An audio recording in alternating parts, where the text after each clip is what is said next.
Welcome back to the Beast Game Podcast. And today we are talking about M. Night Shyamalan, Knock at the Cabin Door, which is written and directed by M. Night Shyamalan. And there's also a screenplay by Steve Desmond and Michael Sherman. And I think this might be based off a book. I think. Yeah, it's based off a book. Yeah. That So, explains a lot. yeah. But continue. So the synopsis is, while vacationing, a girl and her parents are taken hostage by armed strangers who demand that the family make a choice to avert the apocalypse. Young girl in the middle of the woods, she's collecting grasshoppers. And then all of a sudden you see Dave Bautista kind of walk up to her and just talk to her very nicely. And you're kind of wondering where all this is going. Like, he doesn't know her, she doesn't know him. He's asking her questions about her life and who she is, trying to befriend her. And he keeps looking around in the woods. The little girl is staying with her parents, make a big point about certain things about her parents. But issue comes into play where Dave Bautista is there with 4 other people. The girl and her parents are there on a vacation, enjoying themselves. And then all of a sudden it's like, hey, well, you 3 people specifically need to choose which one of you 3 people are going to die, the little girl, the parents, in order to save the rest of the world. Because you specifically are causing the apocalypse. I saw it mainly because I had some free time in between some of the Fashion Week shows that I was attending. It's like the next one's not until 3 o'clock. It was either going to be this. I had already seen Megan. Magic Mike's, like, whatever, Last Dance, like, whatever that movie is. Can't believe it even got that far. Yeah. Should I just even go to the movies at all? Like, what do we do? Then I gotta, like, walk uptown a little bit. It's like, all right, I'm just gonna go ahead and see Knock at the Cabin Door. It's like, even though I've sworn off M. Night Shyamalan movies, even though I've sworn them off, I'd rather see this and then just Magic Mike's. So, Jay, master of horror, suspense, and thriller, has seen Knock at the Cabin Door. What did you think of M. Night Shyamalan's Knock at the Cabin Door? Well, I'm going to be totally transparent. I heard about the movie. I didn't watch any trailers on it or anything because I just heard M. Night Shyamalan. I was kind of, okay, well, I'll see. Yeah. Yeah, we swore him off at the Glass. Yeah, it was Glass. We swore him off at the Glass. Right. I ain't going to be pressed to watch it. But after I watched it, it was a pleasant surprise. It was actually better than what I expected. I had very low expectations. It was pretty good. And I could tell that I mentioned earlier that this movie was based off of a novel. And the reason why I could tell is because it did not go with the normal M. Night Shyamalan tropes. Yeah, where it has to be all these twists and unnecessary plot So it was pretty straightforward. There's a lot of symbolism in it. But it wasn't a bad movie. And I do want to say one thing. I don't care what anyone says. Dave Bautista is the best wrestler turned actor of this generation. I'm sorry. Did you notice that he just seemed a lot bigger for whatever reason? I'm not sure if it was like the lens choice that they chose. I think it was a lens choice because, I mean, like his head just seemed like huge, like a pumpkin. Right. And the thing is, his body still remained the same. I mean, he's a big dude, keeps in shape because of his roles. And plus, he just keeps in shape because he's kind of a meathead. I think it was probably the shirt. That shirt was a little bit too tight. That shirt was kind of screaming for help. So, but he is the best wrestler turned actor I've seen. He has so much range. He could do action. He could do comedy. He could do drama. He does it very well. The Rock is the big name because he's The Rock. Yeah. I mean, he's good for action. Not seen him do anything outside of action comedy. Nothing that would show range. I mean, I know he did Ballers or something like that, but I don't know if that's really a stretch for him because, I mean, I would probably say Pain and Gain was probably the most diverse The Rock has been. But Dave Bautista chooses different roles. So he's not playing Dave Bautista in every movie. He's not Dave Bautista. You're right. And you could tell. But if this was The Rock, it'd be The Rock writing all of his own dialogue in order to maintain whatever stage presence and aura he has as being The Rock. He's not playing anybody else. Right. That, and also his contract, he can never lose, is more ego-driven now. Yeah. Compared to Batista, it's something he wants to work on his craft. He doesn't want to be known I mean, I don't think he minds being known as a former wrestler, but he wants to be celebrated as an actor. It's like you say, he chooses his roles and he chooses them wisely. He does good work. I'm actually very impressed with him. Me, he actually carried the movie. Yeah, but he is the heart of the movie, and I guess young girl when at least she starts off as that. But it was Yeah. okay. Like you said, there are some things that M. Night is known for. You look at something like The Happening or something like that. Oh Lord. Or like Lady That in the and the Water. Village and shit. Yeah. You know. You see that stuff and he's like, you're waiting for it. Hey, I might not get this in this movie. It might work out, might just work out. I think as I wrote the group chat, someone put, I need an ESG driven movie in Chat GPT. Like this was kind of a horror suspense movie. This Right. is what would come out because I mean there are those elements. It all works. Very well. It caught me off guard, like you just said. I was like, okay, where's the twist? Where's the twist? Where's the twist? And there was no twist. But you know what? I'm not gonna say there's no twist. It leaves it up to the person viewing. Because you still don't know, was it legit or was it just all circumstantial? Yeah, because certain things are happening. Dave Bautista is in there with the Left 4 Dead crew. And, Oh shit. 4 people break into the house like, hey, look, we need one of you 3 to die. Like the people that are living in the house, the cabin, when and the parents. Like, hey, we need one of you to die because all these things outside, like you caused COVID, you caused these wars and disease and everything else. And it's like, well, you're crazy. And it's like, no, we're not crazy. We all been called here by some higher power. We had visions and all this other stuff. And it's like somebody came to you like that, like, nah, dog. 4 horsemen of apocalypse. Yeah. The thing was that they could not kill them. One of the 3 people that was in the cabin, the parents, they had to make a sacrifice. While I was watching this movie, I was thinking about like if I was in that situation. 4 people come in my house, they can't kill you. They cannot. Well, first kill of all, you. James, they're not coming to you. That is true. That is true. But just say hypothetically, you come into my house, right? They break in and they be like, all right, it's you, your wife, and your mother-in-law. One of y'all got to go. Bye, mommy.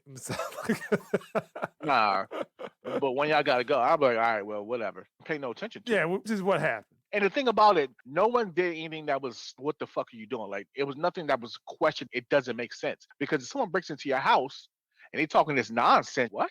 Yeah, basically.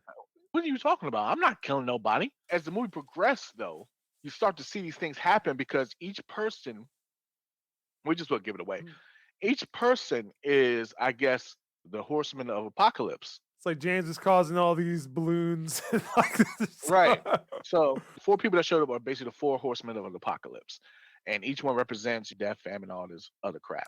Whichever one died, that's what happened. Something bad would happen. And it was a sequential order that they died. We run out of time, they got to kill one of them 4. They basically sacrificed themselves. And then once that happened, something catastrophic would happen within the world. Now, personally, I would have thought that I would be like, well, okay. Well, maybe it's a coincidence or whatever. After the second one happened, I would have been like, Yeah, that's when the movie started turning because at least one of the parents was like, yeah, this is not coincidence. Right. And then after the third one happened, you're like, okay, all right, now this may be legit. Maybe they not tripping. 3 people killed themselves in front of you. Like, right. Kill themselves in front of you. And the thing about it, they're not aggressive towards you. Yeah, it's like we can't hurt you. We don't want to do anything, but you need to choose. It's like which one are you gonna die? You got to do this. They were very calm. Shit, I could even say cordial, except for Ron Weasley. I liked how they tied in that. I don't know if this was in a novel or not. I think his name was Rory or something like that. Yeah, I'm like gonna Rory. call him Red. I'm gonna call him Red because he had red hair and a red shirt. Beat the shit out of him. Performed a hate crime on him. The guy remembered who he was. That was the seed of doubt of like these dudes are crazy. So I'm glad they did that because that would put the seed of doubt into the viewer's mind that is this real? Yeah, but then it all kind of ties in that had to do that in order to facilitate everyone being there today. Plotted and planned out to a T. It was good writing, but I'm not going to attribute that to M. Night Shyamalan. I'm contributing it to the novel. I mean, I'm quite sure like the novel wasn't done to the T, to the letter. And I'm quite sure that there was some creative nuances changed for the actual film, certain of it. It kept with the core. And the thing that kept bringing me back to this shit was just like so real. Watching this movie, and when he realized he put two and two together about the guy beating his ass, maybe they just crazy. Start thinking like that too. Yeah. But then when Tisha started talking and he was just like explaining everything, he was just too calm. If he had a hate, he wouldn't be that calm. It was just the way his acting persuaded me, like, okay, I think this shit is real. The lady that was a nurse, Yeah. the way she was acting, because You know, he said, I she don't could want have to hurt killed you, him. but I want to take care of you. Right. After I beat you down, I want to take care of you. She could have killed this guy easily when they were outside before he got the gun. Certain things that they did made me think like, okay, either this is real or they just crazy and believe this shit. To me, is a hallmark of a good movie when you start questioning, like, is this real? Is this not real? And that's what this movie had. Only thing that I could say I did not like, but the one that was the most aggressive, the one that got beat down. Mm. I didn't like his character. High strung, and he didn't want to listen for shit. Yeah, and I will just say that have overt political themes. So this one was also like gun ownership. Acceptance. Yeah, it was a whole Mhm. bunch of that. Yeah, that's the whole ESG score type thing. Mhm. But and then climate and everything else. It's like all right, I see where you're going, and I'm talking about the movie, not you. Yeah. Uh-huh. But it's like yeah. But go ahead. But it wasn't overbearing. I will say that. So the movie is short enough, but it's like I started seeing these flashbacks. I'm like, oh god, Barry's about to tune out now. It's like, why did I choose to see this? Should we go see Magic Mike's Last Dance? It wasn't overbearing to the point that you tuned out. It was there. It was not the focal point of the movie. The focal point of the movie was basically had to make a choice to prevent billions of people dying. The focal point of the movie, and it stuck with that. I mean, they threw in things here and there, but it was overall it was a good movie. When I watch it again, I would watch it again because I think there's some things that I may have missed. Really good in that situation, and I saw that stuff happening, and it was up to one of us had to go. The three of us, I would choose me. To be honest with you. Kind of what was happening in the movie. I Mhm. mean, it took a long time to get there, but I guess what score would you give the movie at this point? I would give it a 7.5. Okay. All right, so that's kind of where I'm at. I'm at like a 6, mainly because the movie's fairly straightforward. It says a lot that sometimes you can get away with certain things in books that don't translate well onto the screen. Assume some of the stuff, like, hey, I saw body shape, but I had a concussion type thing. You can kind of get away with that dream aspect of certain things in books. And I think that was just one issue that I had. I think there was just some weird dialogue choices. Is low budget. Yeah, 2 trucks, cabin, diner, and that's it. A small 7, cast. yeah, what, 7 people. 7 people. Could have been a play.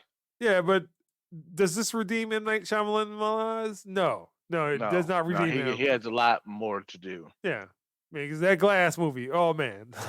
Yeah, nowhere close to being redeemable. He puts out another movie, I'll check it out, Yeah. but come in with low expectations. This one wasn't even on my radar. I just heard about it, then watched a trailer. I didn't do anything for it. Nothing. Making a decision, 80 for Brady. like whatever that movie is. Magic Mike's Last Dance. Puss in Boots. I'm like, yeah. You picked the best one. Yeah. So, all right. That is the Beast Game podcast. Kind of getting a thumb somewhat sideways. Yeah. It's not a bad movie, and it's straightforward. Don't look for anything deep. Well, don't look for any twist. Which I was expecting a twist, but at the end, All this is being caused by politics. Right, or something like that. It's aliens, they all die from pollen. Some things cannot be explained, like a tsunami, dude. Yeah. If you see that, you're just dead. And multiple tsunamis, plague, and then planes fall in the sky. Like, yeah. Right. Like, yeah. Every plane falling out the damn sky. Yeah, basically. And not just one plane. It's like all the planes. All the planes.